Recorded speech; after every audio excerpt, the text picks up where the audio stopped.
जैसे वृक्ष के पत्ते टूट जाते हैं बसंत ऋतु में और तुरंत ही कोपल फूट आती हैं और एक 15-20 दिन में वो पत्ते बनकर ऐसे लहलाना शुरू कर देते हैं। अब कहते हैं पतझड़ आवत देख के बन रोआ मन माही, ये ऊंची टहनी पात थे अब पीले हो जाए।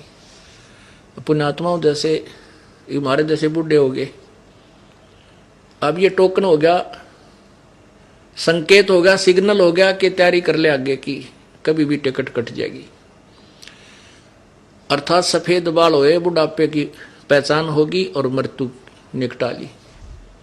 बूढ़ा मर जाएगा दादा, पिछत पोते पर पोते तैयार हो जाएंगे। 10, 20, 50 वर्ष, 100 वर्ष, 60 वर्ष वो नाच कूद लेंगे, फिर मृत्यु को प्राप्त हो जाएंगे। फिर नीचे वाले आएंगे, वो मर जाएंगे, नीचे छोटे छोटे बच्चे, फिर काल तैयार कर लेता है। कहने का भाव ये है कि ये तो परमात्मा हमें समझाना चाहते हैं कि जैसे वो पीपल का पत्ता या किसी वृक्ष का पत्ता एक वर्ष जो फटफट फटफट करके मस्ती मारता है और फिर अंत में पीला होकर गिर जाता है, ना जाने की तो पशुओं के पैरों के नीचे कटता है या गंदे नाले में गिर के सड़ता है। उसी को हमारे ऊपर एग्जाम्पल उदाहरण देना चाहते हैं प्रभु कि पतझड़ आवत देख के बन रोए मन माही, ये ऊंची टहनी पात थे पीले हो जाए।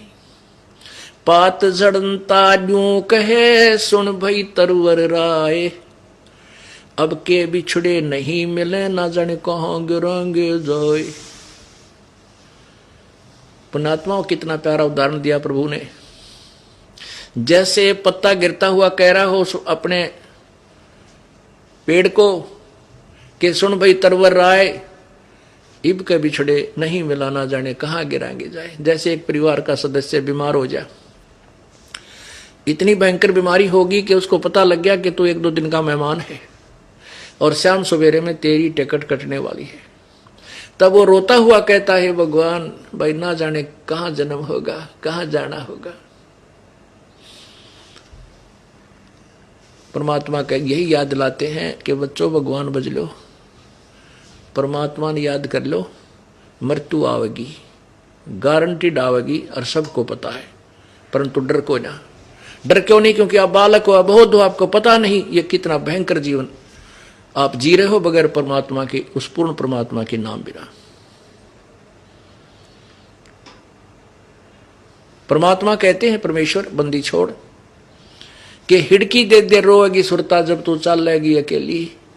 अब तो फूला नहीं समाता, ये तेरा बेटा या तेरी बेटी, तेरा बेटा फलाना अफसर बन गया, तेरा बेटा कोठी बना ली, और जब मृत्यु आएगी ना बेटा साथ में रहे ना बेटी साथ में रहे, अकेले को जाना होगा। फिर क्यों कह पछाड़ खा खा रोएगी, गिरेगी आत्मा जब तो एक ली जाएगी छोड़ के सारे जीवन के जोड़े जाड़े धन है। और जो धन तुझे जोड़ना चाहिए था वो तो छेड़ा भी नहीं, वो तो प्रारंभ भी ना किया, फिर रोएगी वहां कंगाल बन के जाएगी।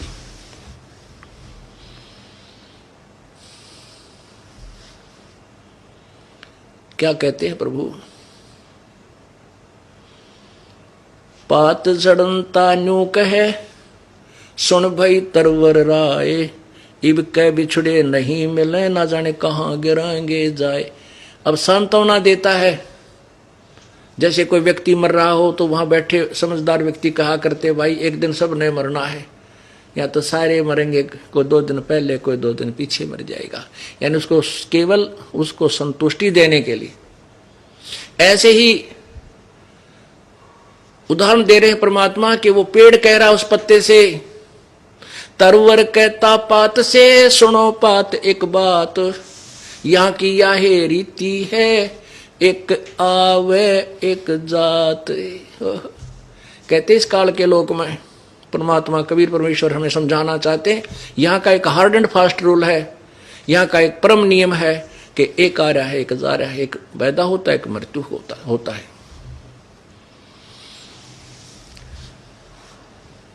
अब यहां ब्रह्मा विष्णु महेश तक की मृत्यु होती है, यहां के भगवान क्षर पुरुष ब्रह्म ज्योति निरंजन की मृत्यु होती है। गीता जी का ज्ञान इस ब्रह्म ने अर्थात काल भगवान ने श्री कृष्ण जी के अंदर प्रेतवत प्रवेश करके बोला। श्री कृष्ण जी ने वो ज्ञान नहीं बोला, श्री कृष्ण जी काल नहीं थे। श्री कृष्ण जी ने गीता ज्ञान से पहले कभी अपने आप को काल नहीं कहा और उसके बाद कभी अपने जीवन में उसने अपने आप को काल नहीं कहा। गीता जी अध्याय नंबर 11 के श्लोक नंबर 32 में गीता ज्ञानदाता कहता है कि अर्जुन मैं काल हूं, अब प्रवृत्त हुआ हूं, अब आया हूं मैं। कृष्ण जी तो पहले अनसाथ थे उसके श्री अर्जुन के, क्योंकि तो उनके रिश्तेदार थे। यदि श्री कृष्ण गीता बोल रहे होते ये नहीं कहते मैं अब आया हूं और मैं काल हूं, और वो खुद कहता मैं काल हूं, सबको खाने के लिए आया हूं। पुण्यात्मा, हमने जो ज्ञान ग्रहण किया है श्री ब्रह्मा, श्री विष्णु, श्री शिव जी का, और जिन्होंने हमें ये ज्ञान बताया था उन्होंने यही कहा था कि विष्णु पुराण में ऐसा लिखा है, शिव पुराण से मैं ये ज्ञान बता रहा हूं। संस्कृत बोल करके वो, क्योंकि पहले संस्कृत बोलते थे और फिर उनका अनुवाद अपनी मर्जी से कुछ भी कर दो, क्योंकि हमें संस्कृत का ज्ञान था नहीं। तो हमने ये पक्का मान लिया था कि ब्रह्मा विष्णु में इसकी मृत्यु होती है कोई ना, और यही समर्थ शक्ति है। नहीं, अभी उन्हीं पुराणों में हमें पढ़ा देखा कि वो तो अपने आप कहते हैं हमारा तो जन्म और मृत्यु होता है, हम अविनाशी नहीं है। पुण्यात्मा, चाहे कोई चतुर्वेदी था, चाहे कोई दिव्यवेदी था, चाहे त्रिवेदी था, यानी कितना प्राकांड विद्वान पंडित था, वेदों को भी मानता था, आखिर में वो कहता था, उसको कोई पूछा जाता कि तेरा इष्ट कौन है, वो कहता मेरा इष्ट विष्णु भगवान है, दूसरा कहता मेरा इष्ट शंकर भगवान है, और वेदों को कहते थे हम वेदों का के मर्मज्ञ ज्ञाता है।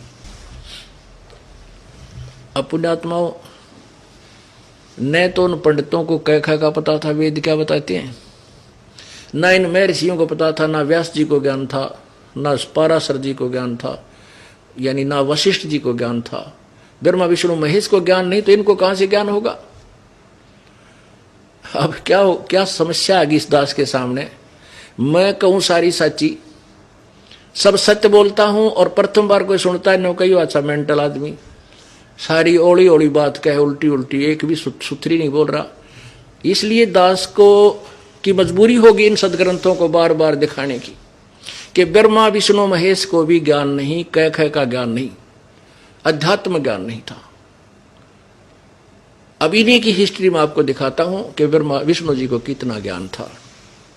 तब इस दास को आप मानोगे ना, मेंटल तक हो नहीं, बात तो ठीक कट्टे ही बता रहे, फिर आपका विश्वास दृढ़ होगा कि हम ठीक ठिकाना आ गए। अब देखिएगा श्रीमद् भगवत देवी भागवत,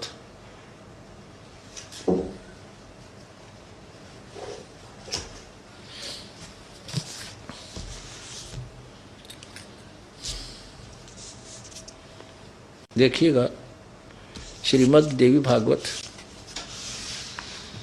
संपादक हनुमान प्रसाद पोदार चिमनलाल गोस्वामी। ये कहां से प्रकाशित है ये भी देखिएगा। प्रकाशक एवं मुद्रक हैं गीता प्रेस गोरखपुर, गोविंद भवन कार्यालय कोलकाता का संस्थान।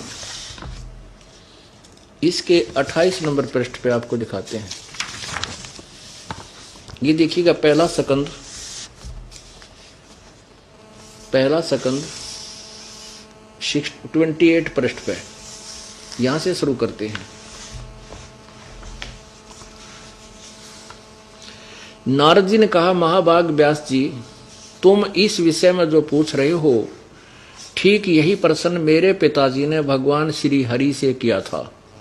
देवादिदेव भगवान जगत के स्वामी हैं, लक्ष्मी जी उनकी सेवा में उपस्थित रहती हैं, दिव्य कौस्तुभमणि उनकी शोभा बढ़ाती है, वे शंख चक्र और गदा लिए हो रहते हैं, पीतंबर धारण करते हैं, 4 भुजाएं हैं, वक्ष स्थल पर श्रीवत्स का चिन्ह चमकता रहता है, वे चराचर जगत के आश्रय दाता हैं, जगत गुरु एवं देवताओं के भी देवता हैं। ऐसे जगत प्रभु भगवान श्री हरि महान तप कर रहे थे, यानी श्री विष्णु जी एक समय महान तप कर रहे थे, उनकी समाधि लगी थी। यह देखकर मेरे पिता ब्रह्मा जी को बड़ा आश्चर्य हुआ, अतः उन्होंने उनसे जानने की इच्छा प्रकट की। ब्रह्मा जी ने पूछा, प्रभु आप देवताओं के अध्यक्ष, जगत के स्वामी, भूत भविष्य एवं वर्तमान सभी जीवों के एकमात्र शासक हैं, भगवान फिर आप क्यों तपस्या कर रहे हैं और किस देवता की आराधना में ध्यान मगन हैं? मुझे असीम आश्चर्य तो यह हो रहा है कि आप देवेश्वर एवं सारे संसार के शासक होते हुए भी समाधि लगाए बैठे हैं। ब्रह्मा जी के विनीत वचन सुनकर भगवान श्री हरि बोले, उनसे कहने लगे, ब्रह्मन सावधान होकर सुनो, मैं अपने मन का विचार व्यक्त करता हूं। देवता, दानव और मानव सब यही जानते हैं कि तुम सृष्टि करते हो, मैं पालन करता हूं और संकर संहार क्या करते हैं। किंतु फिर भी सभी वेद के पारगामी पुरुष अपनी युक्ति से यह सिद्ध करते हैं कि रचने, पालने और संहार करने की ये योग्यता जो हमें मिली है, इसकी अधिष्ठात्री शक्ति देवी है, दुर्गा है। वे कहते हैं कि संसार की सृष्टि करने के लिए तुम राजसी शक्ति का संचार हुआ है, मुझे सात्विक शक्ति मिली है और उधर में तामसी शक्ति का आविर्भाव हुआ है। उस शक्ति के अभाव में तुम इस संसार की सृष्टि नहीं कर सकते, मैं पालन करने में सफल नहीं हो सकता। रुद्र से संहार कार्य होना भी संभव नहीं। ब्रह्मा जी, हम सभी उस शक्ति के सहारे ही अपने कार्य में सदा सफल होते हैं आए हैं। सुवर्त, प्रत्यक्ष और परोक्ष दोनों उदाहरण मैं तुम्हारे सामने रखता हूं, सुनो। यह निश्चित है कि उस शक्ति के अधीन होकर ही मैं, यानी दुर्गा के अधीन होकर मैं प्रलय काल में इस शेष नाग की सैया पर सोता और सृष्टि जाग करने का अवसर आते ही जाग जाता हूं। मैं सदा तप करने में लगा रहता हूं। एक सुन ले इनकी बात, सदा तप करने में लगा रहता हूं। उस शक्ति के शासन से मैं कभी मुक्त नहीं रह सकता। कभी अवसर मिला तो लक्ष्मी के साथ सुखपूर्वक समय बिताने का सौभाग्य प्राप्त होता। मैं कभी तो दानों के साथ युद्ध करता रहता हूं। अखिल जगत को भय पहुंचाने वाले दैत्यों का शरीरों को शांत करना मेरा परम कर्तव्य हो जाता है। आप देखो, मुझे सब प्रकार से शक्ति यानी दुर्गा के अधीन होकर रहना पड़ता है। उन्हीं भगवती शक्ति का मैं निरंतर ध्यान किया करता हूं। ब्रह्मा जी, मेरी जानकारी में इन भगवती शक्ति से बढ़कर दूसरे कोई देवता नहीं है। श्री विष्णु जी ने तो काट दिया रोग, अपने ज्ञान का बता दिया, कितना जानकारी है कि मैं तो दुर्गा तो ऊपर को भगवान मानता है कोई ना। अभी दुर्गा के वचन सुनाता हूं, बोल आपको। अब देखिएगा 7वां सकंद, ये देखना 7वां सकंद, प्रश्न नंबर 562 पे, यहां से देखिए। अब देवी के वचन सुनो, देवी क्या कहती है। देवी जी कहने लगी, पर्वतराज, इस प्रकार योग युक्त होकर मुझ ब्रह्म स्वरूप देवी का ध्यान करे। यह ध्यान आसन पर भक्ति भली भांति बैठकर अहतुकी भक्ति के साथ करना चाहिए। उस ब्रह्म का क्या स्वरूप है, अब देखो यह बतलाया जाता है।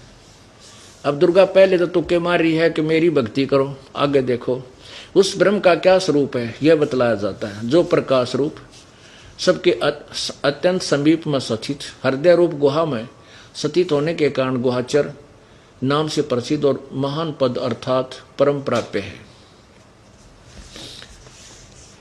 वह समस्त प्रजा के ज्ञान से परे है, अर्थात किसी की बुद्धि में आने वाला नहीं है, यह तुम जानो। जो परम प्रकाश रूप है, जो सूक्ष्म से अति अत्यंत सूक्ष्म है, जिसमें संपूर्ण लोक और उन लोकों में निवास करने वाले प्राणी स्थित हैं, यह अक्षर ब्रह्म है।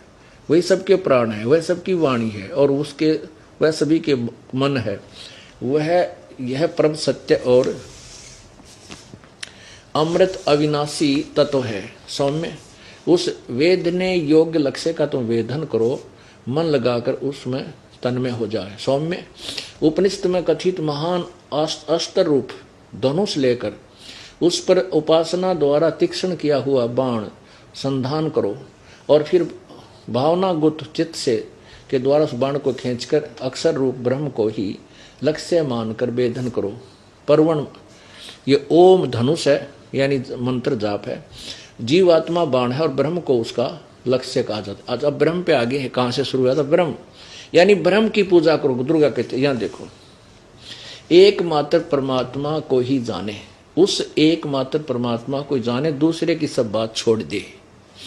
यही अमृत रूप परमात्मा के पास पहुंचने का वाला पुल है। संसार समुद्र से पार होकर अमृत स्वरूप परमात्मा को प्राप्त कराने की सुलभ साधना है। जिस प्रकार रथ के चक्कर में लगे आरे होते हैं, उसी प्रकार शरीर की संपूर्ण नाड़ियां हृदय में एकत्रित होती हैं। उस हृदय में ही विविध रूपों से प्रकट होने वाला परब्रह्म संचरण करता है, अंतर्यामी रूप से वर्तमान है।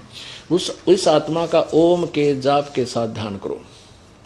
इससे अज्ञान में अंधकार से हृदय परे और संसार समुद्र से पार हो, पार जो ब्रह्म है उसको पा जाओगे, तुम्हारा कल्याण हो। आगे देखो, वह सबका आत्मा ब्रह्मलोक में ब्रह्मलोक रूप दिव्य आकाश में स्थित है। आहा, अब ब्रह्मलोक में कौन है? वो काल ब्रह्म बैठा है। धीर बुद्धिमान पुरुष विज्ञान के द्वारा जो आनंद रूप अमृत अविनाशी परब्रह्म सर्वत्र प्रकाशित है उसको भलीभांति देख लेते हैं। उस कार्य कारण रूप पुरुषोत्तम को देख लेने पर जीव की हृदय की गांठ अविद्या टूट जाती है, सारे संशय नष्ट हो जाते हैं और शुभ अशुभ कर्म क्षीण हो जाते हैं। वह निर्मल और निष्कल ब्रह्म प्रकाश में प्रकोश दिव्य धाम परम धाम में विराजित है, वह वहाँ रहता है। वह शुभ सर्वथा विशुद्ध संपूर्ण प्रकाश में वस्तुओं का भी प्रकाशक है। उसे आत्मज्ञानी पुरुष ही जानते हैं। उस प्रकाश रूप परम धाम परमात्मा में न सूर्य प्रकाशित करता है, न चंद्रमा, न तारे, उसी से सब जगत प्रकाशित होता है। कहने का भाव ये है कि दुर्गा तो कह रही है कि उस और परमात्मा ब्रह्म उसका जाप करो, और विष्णु जी कह रहे हैं मैं तो दुर्गा तो ऊपर किसी देवता ने जानता है कोई ना। अब दुर्गा पहले तो गुमराह करती है कि मेरी भक्ति करो, फिर कहती है नहीं वो भगवान सबसे ऊपर है तो उस ब्रह्म का भक्ति करो, और फिर घुमा फिरा कर उनको ज्ञान इतना ही है ओम का जाप करो।